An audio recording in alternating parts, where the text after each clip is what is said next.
Hello, I am Ed Fuquay, Young Adult Librarian Extraordinaire here at Woonsocket Harris Public Library. And I'm Miss Gabby from the Children's Department. Here for another episode of Booktalking. We're continuing our talk about fictional witches. Yes. We've had witches from like movies, television shows, comic books, and so forth. The whole internet thing, Facebook and YouTube and so forth, is all interactive. So I'm responding right now to suggestions from our viewers, our fans. One of them being my wife, but have sent in suggestions about things to talk about. Yeah. So we'll cover those in this episode. If you want to go viral, we have to get those fans excited. All right, so there's a lot to cover when it comes to fictional witches. We discussed traditional witches from history, literature, folklore, and so forth. One thing I wanted to mention is, are you familiar with an old cartoon called He-Man? I've heard of it, but I've never There's He-Man and his spin-off She-Ra, which came out in the 80s, which was well before your time. Yeah. There have been periodic attempts to revive it, including right now there's both a live-action movie and a cartoon sequel that are both in the works. Oh. So it's a property some people still consider to be viable. It was created in the 80s. It was definitely aimed at a child's market. Okay. It was very heavily designed to sell toys. It was basically built around the whole idea of a toy line.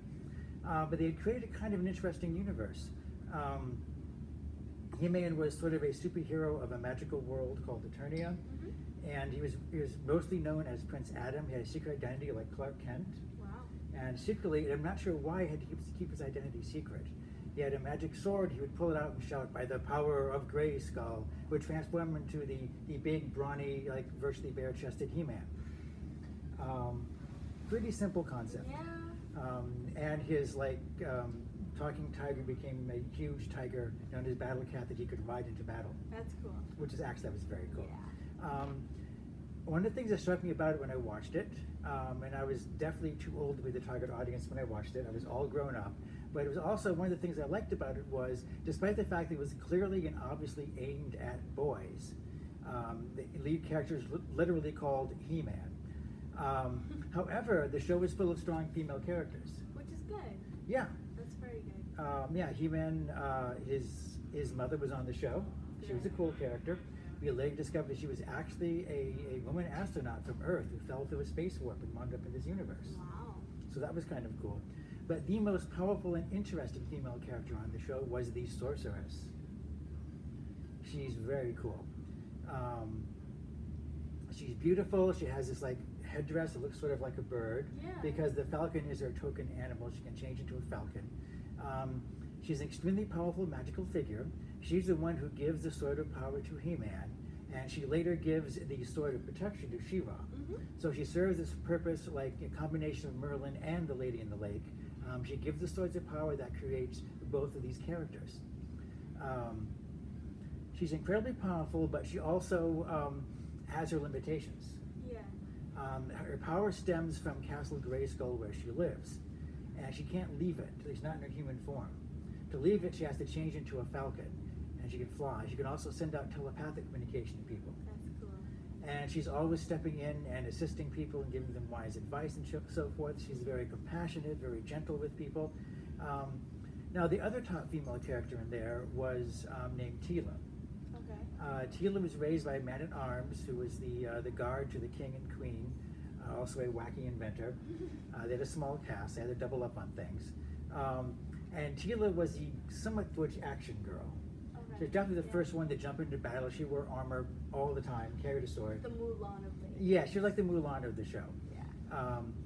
But interestingly, she went on a quest once to find out who her mother really was. Wow. And in the course of the quest, she eventually discovered that her mother was the sorceress. That's awesome. However, at the end of the episode, the sorceress erased her memory. Aww. I know, it was very sad. The thing is, being the sorceress is a position that passes from one person to another. Uh-huh. The sorceress got her powers when someone else surrendered their powers to her. And she wants Tila to one day become the new sorceress in her place.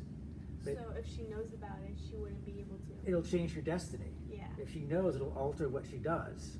Wow. So to protect her, she erased her memory. That stinks. It is very sad. It gives an odd element of tragedy to the whole story. But she couldn't have been her mother and the sorcerer. Apparently not. When you become the sorceress, you have to give up things, I guess. Full-time job. Yeah. Oh, that stinks. Yeah. Eternia was a magical place. There also was a Orko, who was a short guy who looked like a cloak and a hat that had eye holes in it. We never actually saw what he looked like. He was a wacky magician whose powers almost always went wrong, creating plot devices the other characters had to solve. Oh my gosh. But I mentioned She-Ra, which was the spin-off. He-Man was created for boys and She-Ra was created for girls. So it's pretty much the same concept, just It's a very similar concept. okay. So She-Ra has the Sword of Protection, different from the Sword of Power. And because this was aimed at little girls, it had a lot more female characters, only a few male characters, and every female character had some kind of magic power. Nice. Literally everyone. There was Queen Angela, there was Flora who controlled flowers, there was someone called Castaspella, which is pretty much dead on. She-Ra herself, although she was mostly combat oriented, she also was about protection and compassion and so forth, kind of like Wonder Woman. And her sword, she didn't really use to like stab people with. Yeah. Her sword could change into other things. She would change her sword into whatever she needed for any given situation.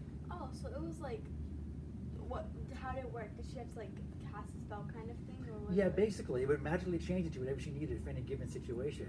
So a lot of it revolved around her cleverness in finding ways to resolve the problems Nice. That's without cool. killing people. Yeah, I like that. I like that. a Yeah, lot. it was very cool. Both shows are neat, but they're also aimed at a very young audience, Mhm. so it is kind of painful to watch them if you're an adult. But a lot of work went into them, much more than a lot of the average cartoons of the time period. There's a reason why those are remembered and dozens of other similar ones in the period have been totally forgotten about. And you said these were the 80s? In the 80s, yeah, in the mid 80s. Yeah, shows were very bad back then. There was a lot of very poor cartoon shows. And that brings us to the last thing that I want to talk about, which is the suggestion from my wife. And this one does tie into a book. I think there are He-Man and She-Ra books, but the library doesn't own any of them. However, we do own Bedknobs and Broomsticks. I know, we were talking about that after. Yes. So. I didn't get a chance to talk about it last week. We discussed it off camera. Now we can discuss it on camera. Yes, I'm excited. It's very cool. The movie has never gotten what it deserves in respect, sadly. It was a Disney film. The problem with it was Disney got the rights to it and it started production on it. They were writing songs for it. And then they wound up getting the rights to Mary Poppins. And the two of them they considered were too similar to put out at the same time. So they shelved the Bedknobs and Broomsticks, gave up all the work they've done on it, and then did Mary Poppins. That was a huge success. So years passed, and they finally go back to Bedknobs and Broomsticks and revive it.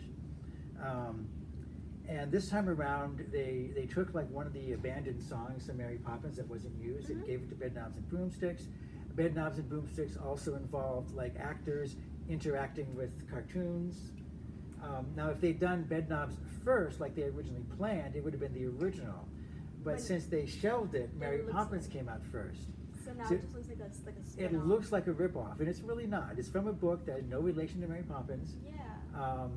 Unfortunately, I remember it came out in theaters, and I remember the reviewers all basically to a man said it's nothing but a second-rate Mary Poppins. Aww. Yeah, which is very sad. It's a unique product of its own right.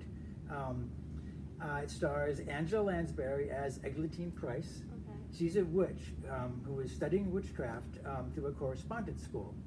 She gets letters in the mail giving her witchcraft lessons and so forth. And she learned a few simple spells, and she's enjoying herself. Now, this takes place during World War II. And the Germans were bombing London, and so children who were sent out to live in the countryside. And some of the kids wound up being sent to her like country estate to live in, which she doesn't really want because she knows it'll interfere with her magical study. Yeah. Which, amusingly enough, was also the plot of Lion the Witch and the Wardrobe, which also has 3 kids from London being sent out to a mysterious house in the country Yeah. and having magical adventures. So Angela Lansbury is taking these correspondence course spells, and they're working out pretty well for her, and the school shuts down. it goes out of business, and she doesn't get that last spell that she really, really needs, the substitutionary locomotion spell. And wasn't that like the most powerful? It's the most spell or powerful something? one, and she absolutely needs that spell.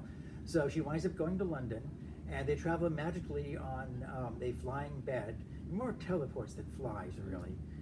They have a magical bed knob, which one of the kids unscrews the bed knob and sticks it in his pocket, so no one else can move the bed magically, while they're gone. Wow, that's Yes, cool. very clever. That's why it's called Bedknobs and Broomsticks, because the Yeah. kids can fly into bed and she flies on a broomstick. The kids figure out she's a witch, and they're very excited by that, so they're working with her. They go to London to run into Professor Brown, who runs the correspondence school, but they're upset to discover that he's not really a magician at all. He's a con artist.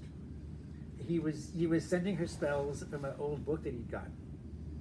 And he doesn't have the last spell because the pages have been torn out of the book. And little does he know that she's actually out here doing something. Yeah, he is stunned to discover the spells he's been sending her through the mail actually work, and she is a practicing witch. So she joins forces with him to track down the missing last pages of the book. Nice. And there's an evil guy looking for the pages too. Nothing really happens with him. They wind up going on a magical adventure to the bottom of the sea, and then out to an island of talking animals, trying to find an emerald that has the inscription engraved on it. It becomes a long, complicated thing involving cartoon talking animals. How does that have anything to do with Mary Poppins, though? Well, they also went on a magical adventure where they ran into talking cartoon animals. Just like one or two similarities, but Yeah, it deserves to be treated like much Yeah. better.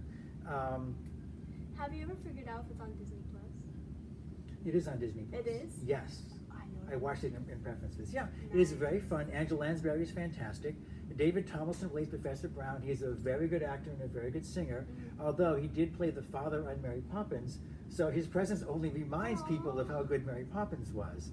I mean, obviously the man's capable of playing more than one part. Yeah.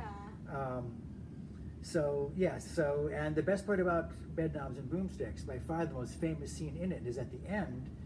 The Nazis are invading England, and they arrive in the coastal town where Eglantine Price lives. Yeah. And she's forced to use the subsidiary locomotion spell to drive the Nazis off. Nice. They really push the limits of what they could do with their very primitive special effects in those days.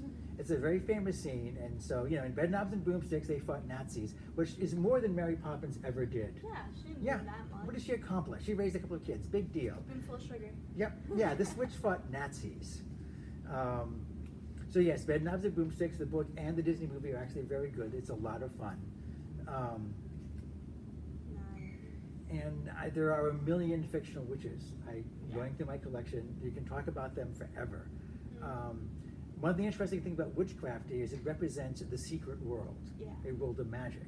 A lot of times there's a world of magic that exists alongside the ordinary world. And you can never tell. Exactly, you can't tell who's a witch and who isn't. In some ways it's like having a superpower. Pretty much. Yet no one suspects that you're really a witch. Yeah. They did a TV series called Merlin, in which Merlin was in the court of King Arthur's father, and but he had forbidden magic, and so Merlin, as a teenager, had to hide the fact that he was a magician while secretly helping out young Arthur and his father, which several critics pointed out was the exact same plot as Smallville that was also running at the same time. So literally, superpowers and magic powers were for the exact same use of plot device. But the idea that anyone can learn magic, that you can get a book and find a set of spells, is very empowering to people. It is. I think it's awesome. I think it's very cool because I could be a witch. You could. You will never know. Exactly. So you never know. There's magic in the world all around you. You just never know. We can talk about witches forever. We may come back to it again in October. Eventually. Yes, October will be a very spooky month here on Booktalking. So we'll continue next week with a new topic. Until then, I have been Ed. And I'm Miss Gabby. And we'll see you next time. Until then, be safe.